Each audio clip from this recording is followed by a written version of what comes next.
Hello,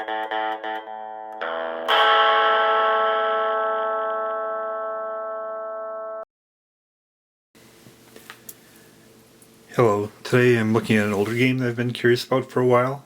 Double Star Interplanetary War as Worlds Collide by Games Designer Workshop, or GDW, 1979.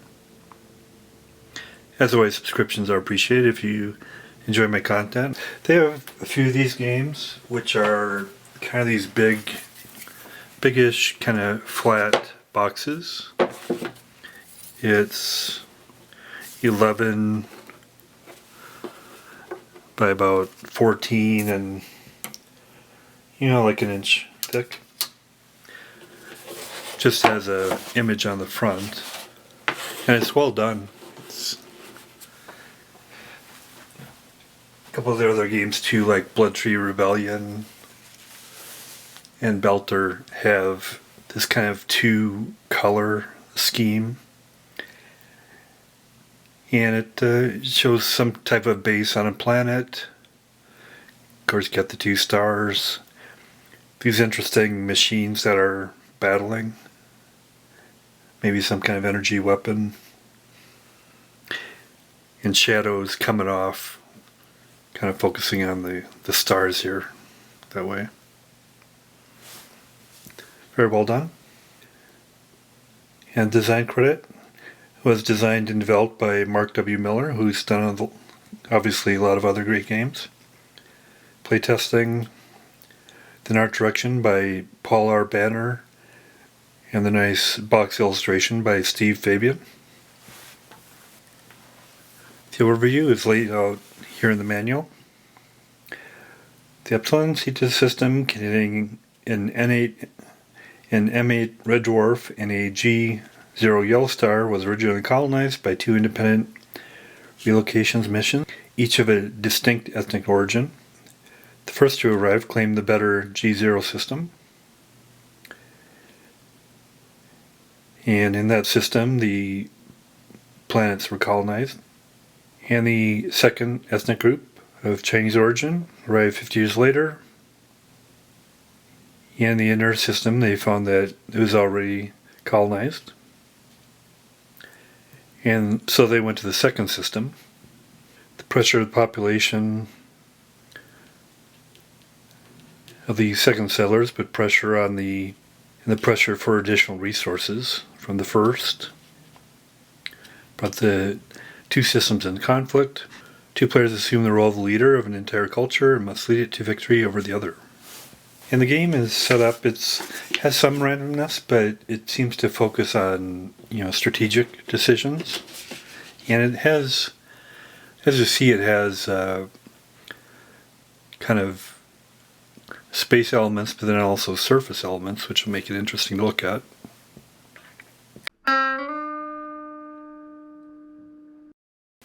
For components, first there's the rulebook. It's 8 pages, again a nice illustration. And it's in kind of a narrative form, although the rules don't look super complicated. I'll be demonstrating the rules through play. Each of the two players gets a two-sided reference sheet. They're both the same. It's got a counter identification chart showing the format example, color codes, combat results table for ship-to-ship combat, planetary defensive fire table, surface strike table, battle formation, discussion, scatter diagrams. Two counter sheets. All the counters are one-sided. I was fortunate to get a nice copy here. So there's color codes. Industry, worlds, and planetoids are black counters with white and colored markers. Each of the players have different symbols for the types of ships, but it seems like they're symmetrical as far as the abilities of each of their ships, so they differ by the image. These are worlds.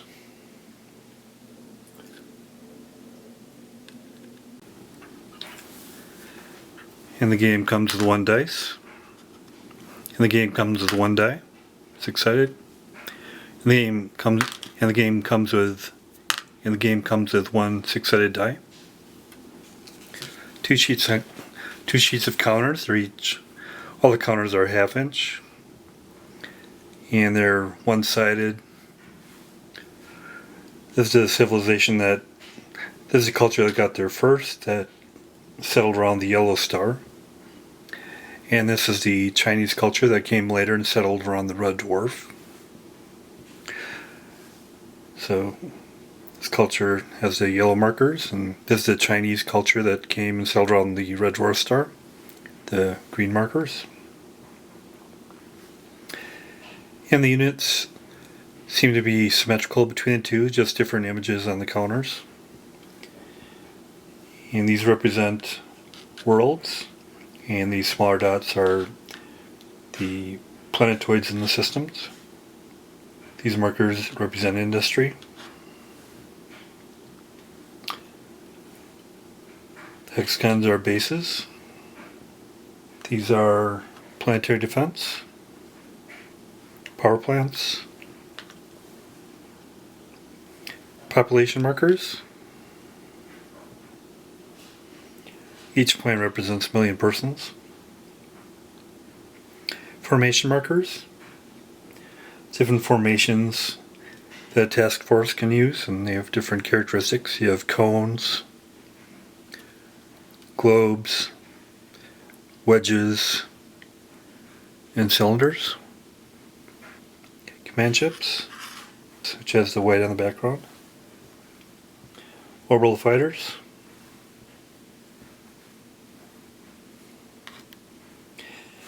And for the format of the counters, you have the ship silhouette type abbreviation, attack factor, defense factor, and movement factor.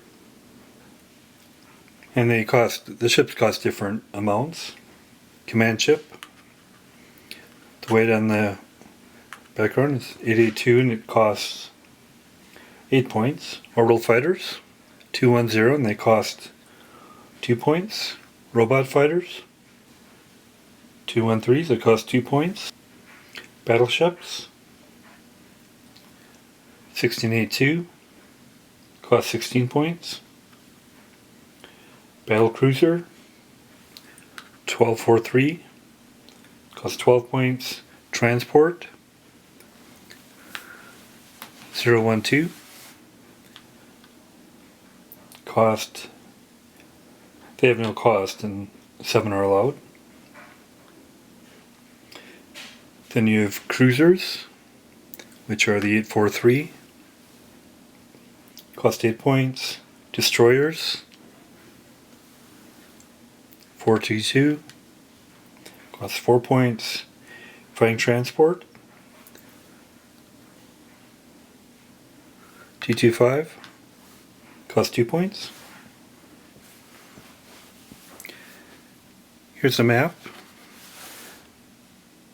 It's 22 by 37. It's got a turn record chart, and for the 2 different players, it shows the different orientations. Turn record chart shows the passage of time.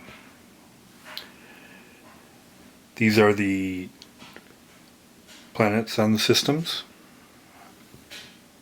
So on Nur, which is the yellow star, Al-Agur, Al-Mumit, Al-Razak, Al-Magni. Chinese system, which is around the red dwarf. You have Taiyu, Ai, and Chai, Lu, Kum, and Khan.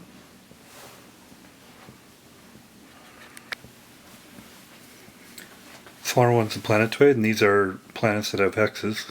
Hexes represent the polar regions. The blue areas represent oceans, so surface units can't go on those. This indicator shows the direction of rotation of the planets around their star. Talks about the scale here. 1 equals 75 million kilometers. the composition charts for both of them, and the orbits of the planets and planetoids. And it's interesting the shape here. You think it might be more elliptical, but I guess you could say that due to the pull of the other planets, somewhat other than elliptical. It's interesting how they manage the planets here. They have the northern, for units that are face up, they're viewed as being in the northern hemisphere, and ones that are upside down are in the southern. So it's kind of a neat way of capturing the whole planetary sphere. And the reference card here has the surface stacking limits, counter type and maximum planetary defense. Maximum 3 can be stacked, industry 3, base 1, power plant 10, population any number of millions, ships any number.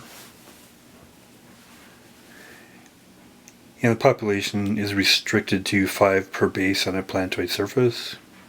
Then a scatter diagram showing about impacting planetoids. Then discusses the effective battle formations. So you have scattered, how it attacks, how it defends, and the minimum number of ships. Cylinder, for instance, sum of all unscreened ships in the formation. Ship defense factor +1 for each additional ship in the formation. It shows the minimum number of ships.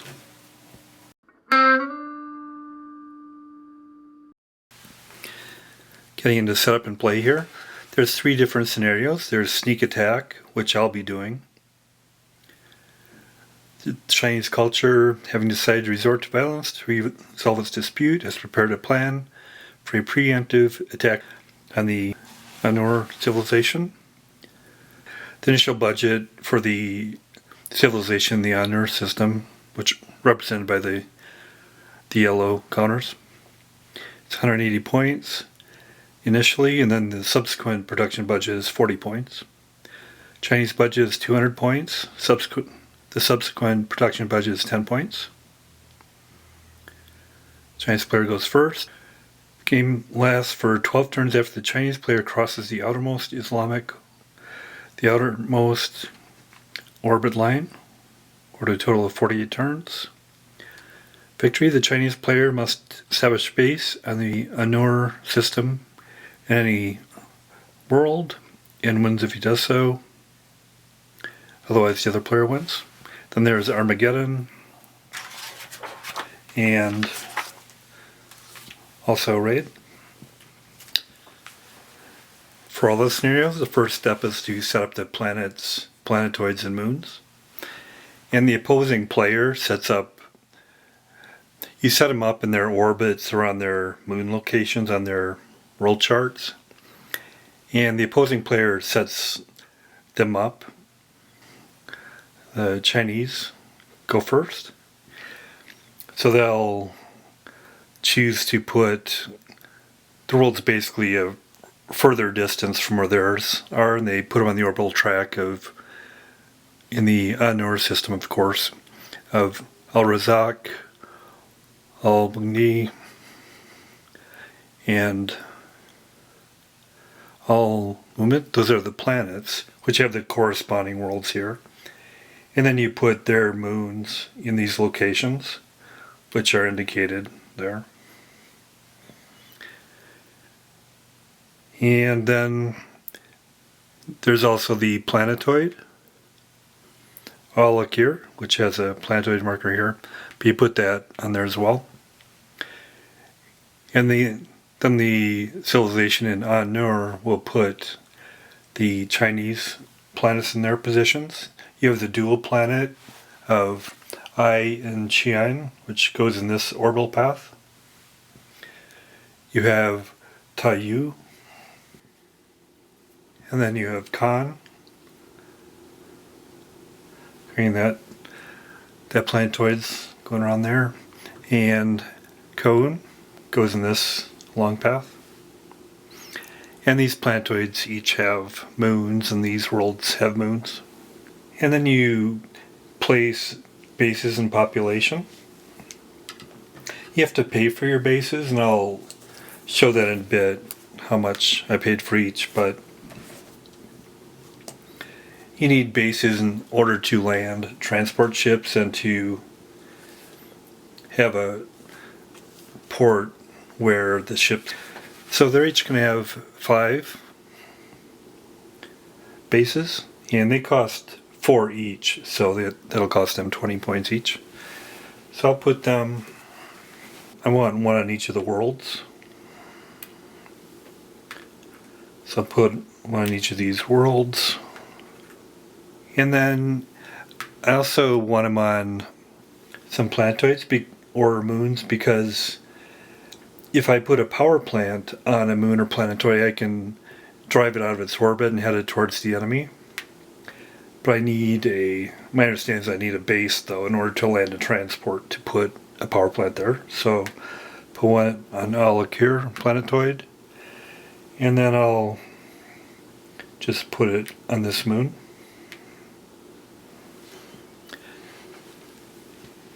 And then the Chinese will put bases on one on each of their worlds.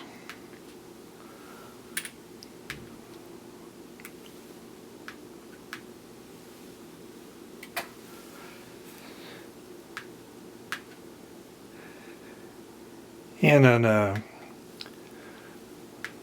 put on a planetoid and a moon as well. And then you place your population. For all scenarios,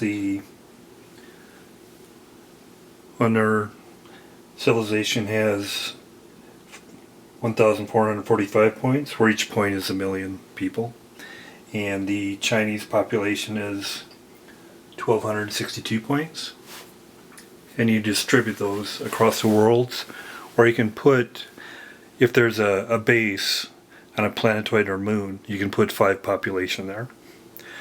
So I've distributed them around.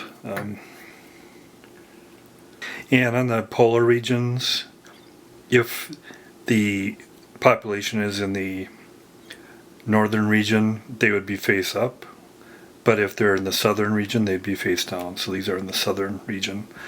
On the equator, you just put them face up because they're not in the northern or southern hemisphere, they're just on the equator. So I put those around there, and then I have a few I want to put on bases as well. Then similarly for the Chinese, I'll have, I'm going to use this to put a power plant there, so I won't put a population there. But I'll put 5 where this base is. And I'll put this here. So I have all the population down, primarily grouped on the larger worlds. And the scenarios dictate what your production budgets are, both for your initial production for the start of the game, and then your subsequent budget that you do during play. The vast majority you produce prior to play. As it says in the rules, there's not a lot of time during the game to produce items for the combat, so you just only have some that you do during the play. For the Unearth System civilization, they're allowed an initial 180 points to purchase items, and then they have a 40 point budget for during the game. And as I mentioned, they got 5 bases. They cost 4 each, so 20. Got 2 power plants at 3 each, and then for others, got 3 planetary defense, 2 command ships, 2 orbital fighters, 2 robot fighters, 2 battleships, 2 battle cruisers, 6 transports, which don't cost any unless you get fighting transports. So 3 cruisers and 5 destroyers, and that gives a total of 180 points. For the Chinese, which are in the Azar system, they have 200 points initially and 10 points during play. And also they got 5 bases, similarly to the makeup here. And they have a little more points, so they'll, instead of 3 cruisers, they'll have 5 cruisers, and then they'll get 6 destroyers. So for the subsequent budgets, The only items they can develop are either power plants, robotic fighters, or orbital fighters. So for the subsequent budget of the inner civilization, they have 40 points. They'll have 6 power plants, 6 robotic fighters, and 5 orbital fighters. And they each take 6 turns. For the Chinese civilization, that's on Azar. For their subsequent production, they have 10 points. They'll be doing 2 power plants and 2 robotic fighters.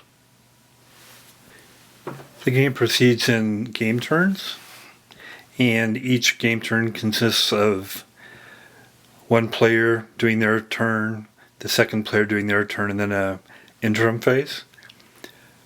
For the first player, do the movement phase, and then combat phase, and then for the other player. And then the interim phase. Then after they've both gone, there's the interim phase, which allows planetary movement. The planets on the map move only in alternate interim phases, where each of these turns is 2 weeks, but on the alternate one, which is once a month, on the alternating colored turns, here you go. That's when you do your planetary movement. Free planetoids move once per interim phase, so once every 2 weeks. Then during the interim phase, you also allow for industrial production by both players. Each player commits his industry to production of specific forces. Place them on a turn record chart. Any forces on a turn record chart during the interim phase of the current turn are produced. The Chinese do their turn first. And first there's movement. And there's a lot of ships to move around, but I'm going to put them in fleets. And these are the fleet boxes here.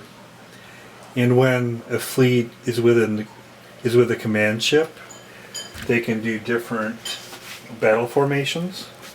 Initially, the only battle formation they have is scattered, but they train, and each turn is 2 weeks, but every month, which is 2 turns, you can roll to see if you learn another formation.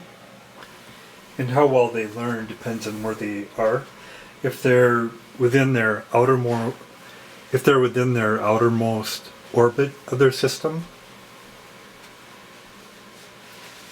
every month you gain a formation on a roll of a 3 or more, but on a roll of 6 you lose a formation option. If they're beyond their outermost orbit, on a roll of 5 plus, you learn a formation, on 6 you lose. The idea being that the closer you are to the system, the easier it is to train. But for right now, they just have scattered, and scattered basically means that all the ships fight individually instead of grouping their values. So these 2 fleets, and each fleet is comprised of basically half of the major units. There's one battle in each fleet. There's 1 battleship, 1 battle cruiser, 3 or 2 cruisers, 3 destroyers, and 1 robot fighter. And then the orbital fighters, of course, go around the planets. They're not in a fleet. Power plants are going to be sent on transports to planetoids or moons. And I'm not going to have the transports in the fleets. They'll just be doing their own operations. So this Fleet 1 will be departing from Taiyu.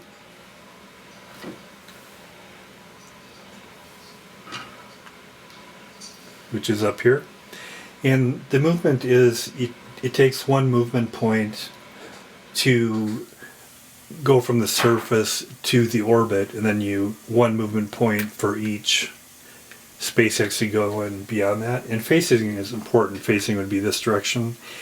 And to move in space, it costs one movement point to go forward. You can turn, left to right, one hex space. If you don't move at all, you can move to whatever your orientation you want in that hex.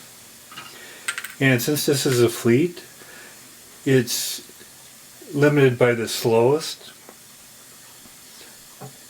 And I'm hearing the destroyer is the slowest. He has a movement of 2. Also, the battleship just has a movement of 2. So they can just expend 1 to get into orbit, and then move 1. You go to orbit, then move forward 1, and that's all his movement points. At any point, any of these ships can leave the fleet without penalty. So that's Fleet 1. And then Fleet 2 will be coming from these double worlds of I and Cheyenne. So go 1 to go in orbit, then 1 forwards, total of 2. So that's 2 fleets. And then the transports. And then the orbital fighters. They'll just go in orbit around the world. So I'll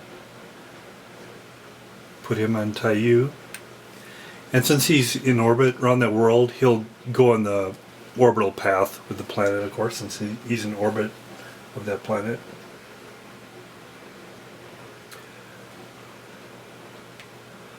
And this orbital fighter will go up to above the double worlds there of Chen and I, of I and Cheyenne.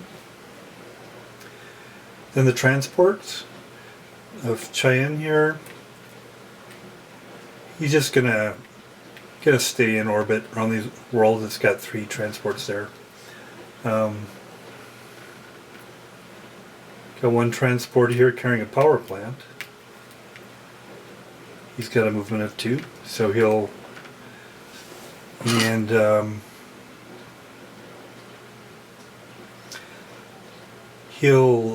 go 1 to go up the surface, and then he'll move over to this moon, G. So he's on that moon right now, and that's the transport with the power plant. This transport, go on the double planet. It's carrying a power plant. And he'll go over in this direction he'll actually go this way to connect with this planetoid. And the planetoids are spinning this way, as are the planets. That's the direction. So he'll just at this point go 1 to get in orbit, then 1 go forward, and then the planetoid will swing around there.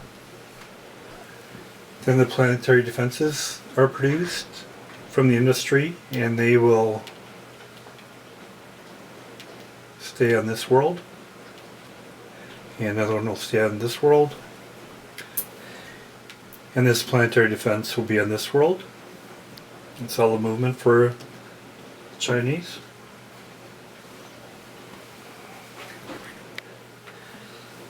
And planetary defenses are made on these worlds because there's industries there. And you could put planetary defenses on transports, but since they're just putting them on this world, they'll just establish them on any location on this world and put it there. Similar for the other planetary defenses. And once you set them in a place, you can move them.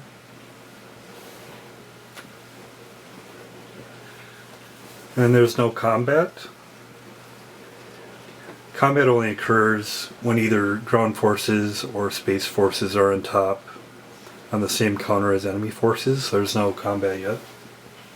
Then we'll go to the civilization of An-Nur.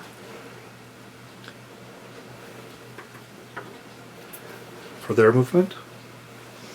Similarly, basically the same approach I did before, just having up the forces here.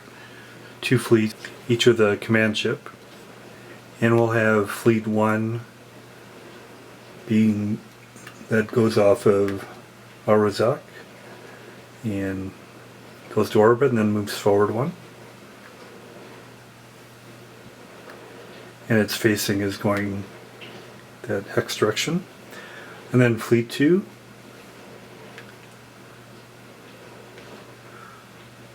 will come off of all movement go to orbit, one movement point, then move forward one movement point. And then similarly, I'll have the planet defenses. Their industry produces on this world, so I'll put one there. Industry produces a planetary defense this world, place it there. One is produced in this world, place it there. Have the orbital fighters above the planets. And transports, again, I'll keep a bunch of transports here till they're needed. I'll have this transport go in orbit and then go to the moon, carrying a power plant with them. And this transport also will go on orbit and then go to this moon.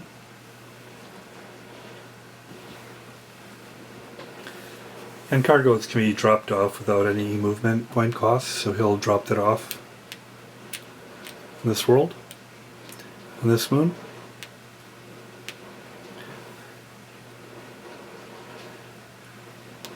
As well as this power plant will be dropped off on this moon. He's still on that moon. The Chinese will also, have dropped, of course, their power plants off on the moons that they went to as well. No combat. And since they've both gone a turn, and I marked the turn marker just with an inverted counter here. Run turn one. We're finishing up turn one now. But on the interim phase now, you move worlds and planetoids. Worlds move every second turn, and free planetoids or moons move every turn. So let's look at which ones have power plants.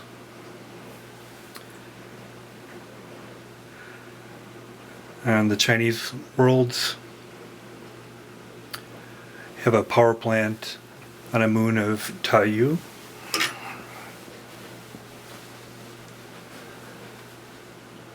It costs one movement point to break its orbit.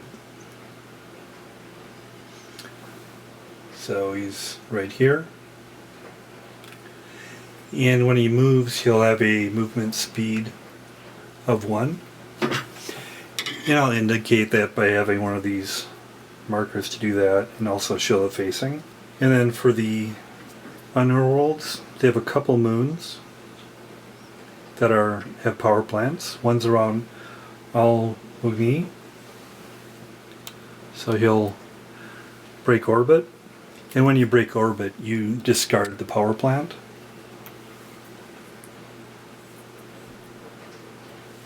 And he'll be going this direction. And I'll put a movement of 1 to indicate he's going to have a speed of 1. And then the moon of Al-Mumit, which is here. He'll break orbit. Say discard the power plant, can't use it anymore.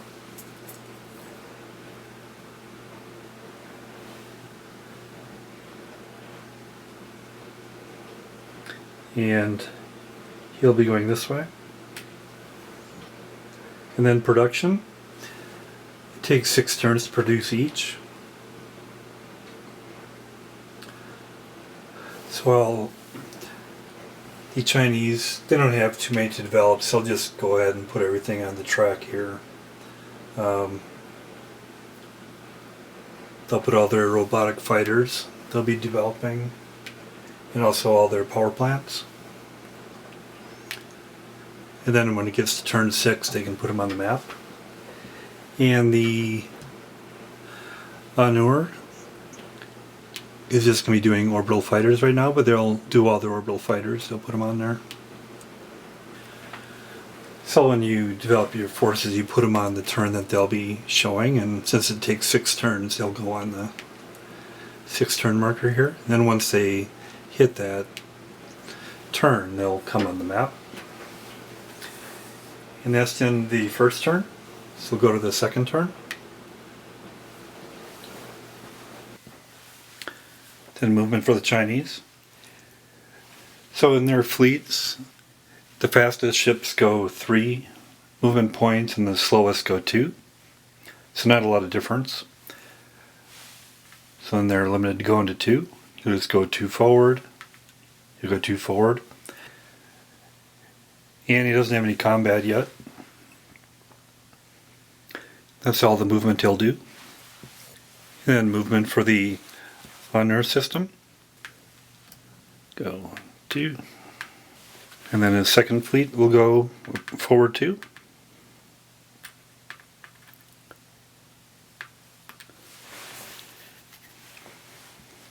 And that's the only movement he'll be doing. No combat, because nobody's on the same hex as their opponent. Then go the intermediate phase.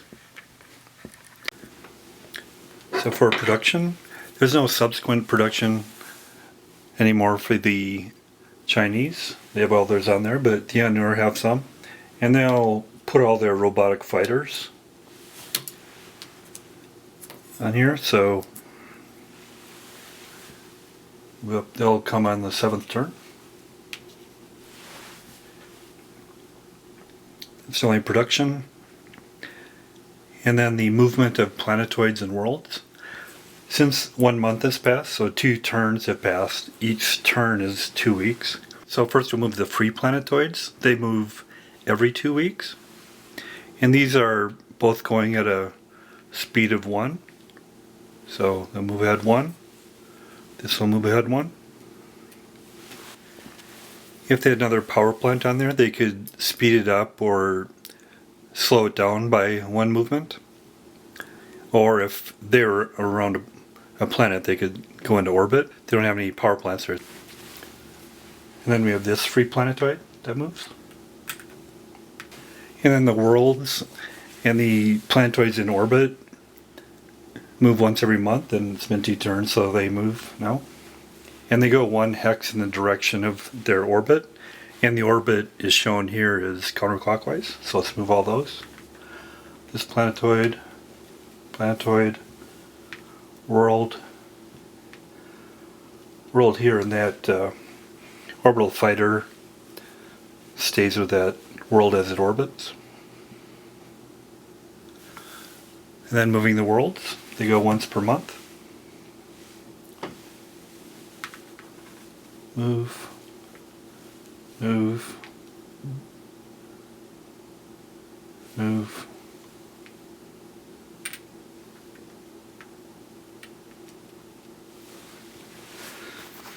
This goes in orbit.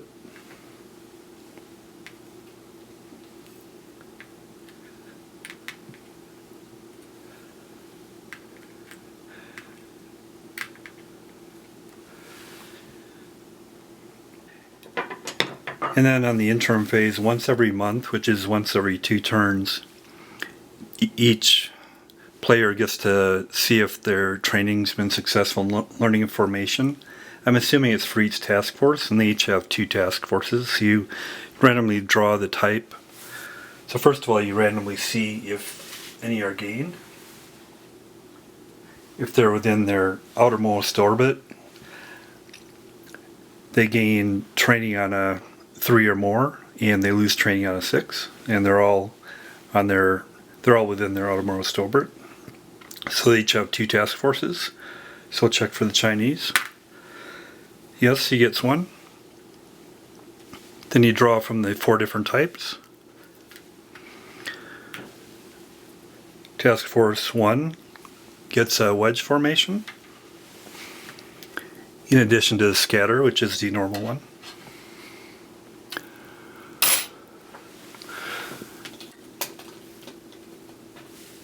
And their Task Force 2, we'll see if they get 1. Nope.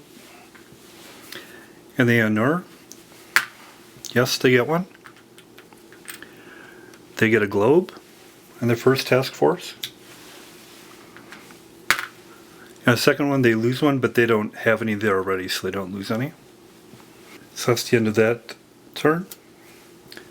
Then move it to the next turn. Move several turns ahead here and show some combat. So we have the Chinese attack Chinese Fleet 1 with a wedge formation attacking the Anur Fleet 1, which has a globe formation.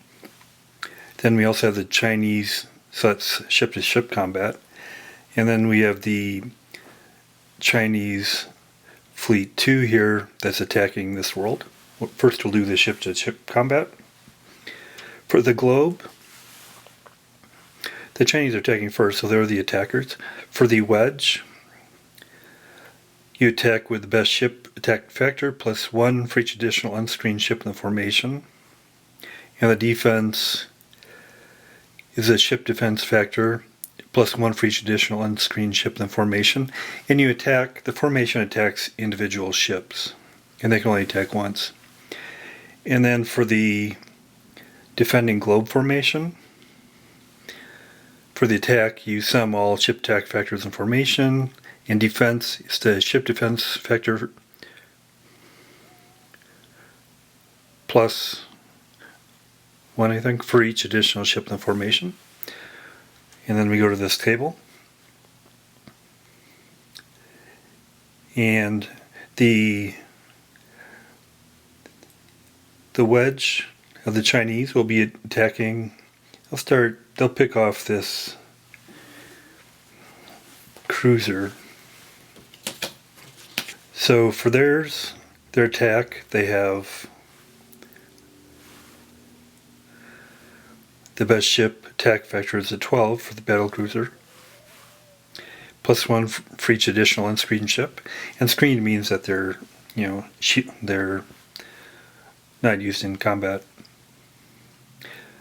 And none of these are screened.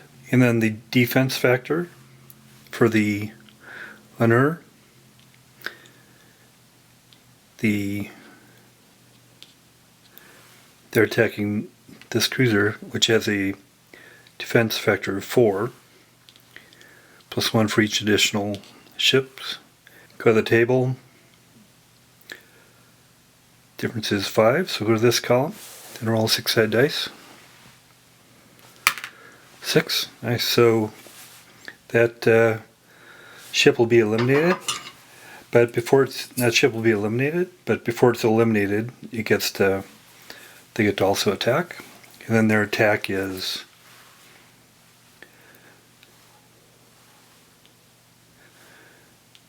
sum of all ship attack factors in formation, which is nice.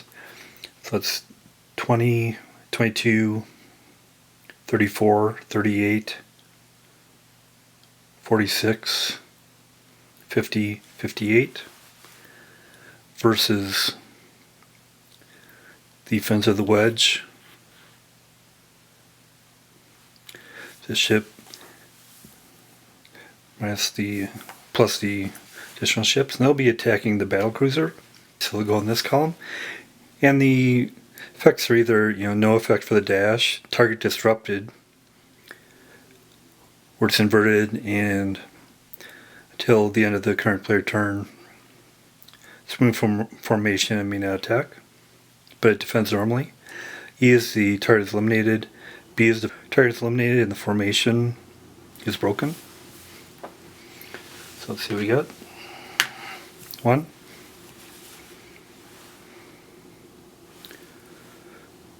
Target disrupted.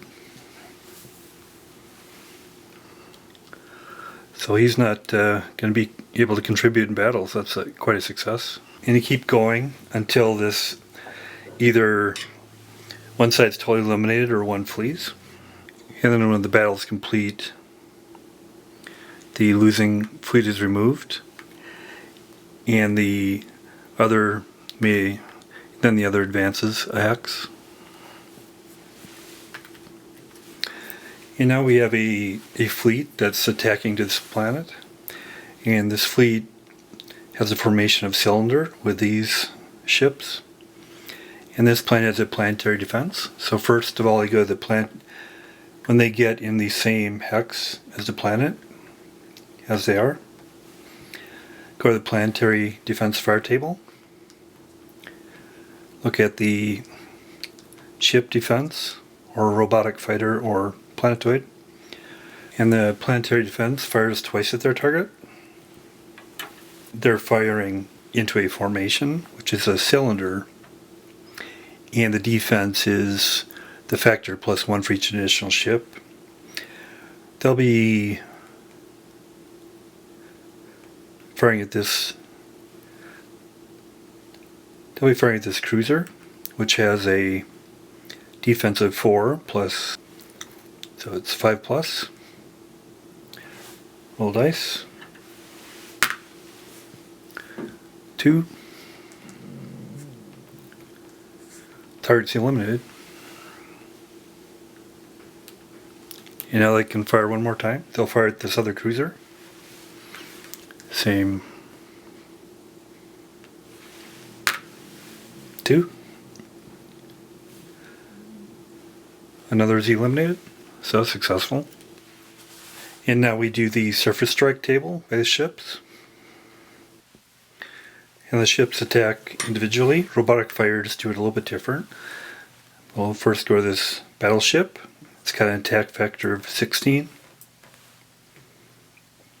Roll the die. 2. The planet loses 10 million population. That's pretty significant. And then you take that number off of the planet. Now the robotic fighters, they do it a little bit differently. Instead of attacking, they dive to their destination. 2. Lose 4 population. Take 4 population off. And then finally looking at what planetoid impacts do. So say for instance this planetoid comes and is able to enter the same hex. Progresses to the point where it can enter the same hex as this world. And you designate, which area of the world you want to hit. And say for instance if you want to hit where this industry is at 1. Roll a die. If it's greater than 4, it will not hit the target hex. Roll greater than 4, you get a 5, so then it didn't hit where you wanted to. If it's just a planetoid, it would just totally miss it. But if it's a large disk like this, roll a 4 or greater, then you have to consult this scatter diagram to see where actually it hits. And wherever it does hit, everything in the impacted hex is destroyed. Items in adjacent hexes survive on a roll of 3 or greater. So it gives you a bit of the sense play. So that's Double Star, Interplanetary War as Worlds Collide. Game Designer's Workshop, designed by Mark Miller. For its time, I think it's a pretty good game. It's got, I like what it does about fleet formations, and combat's pretty quick. You just roll 1 die and look at attack and defense factors and what the formation is. You can move planetoids around and try to smash them into planets. There's a little bit of production you can do, but actually that's a very minor part because the vast majority is produced initially, and it's a little bit odd that you just do a little bit of production in the game. I mean, usually it's either all or nothing, but I guess it gives you a little bit of benefit of production. Quite a mix of different units.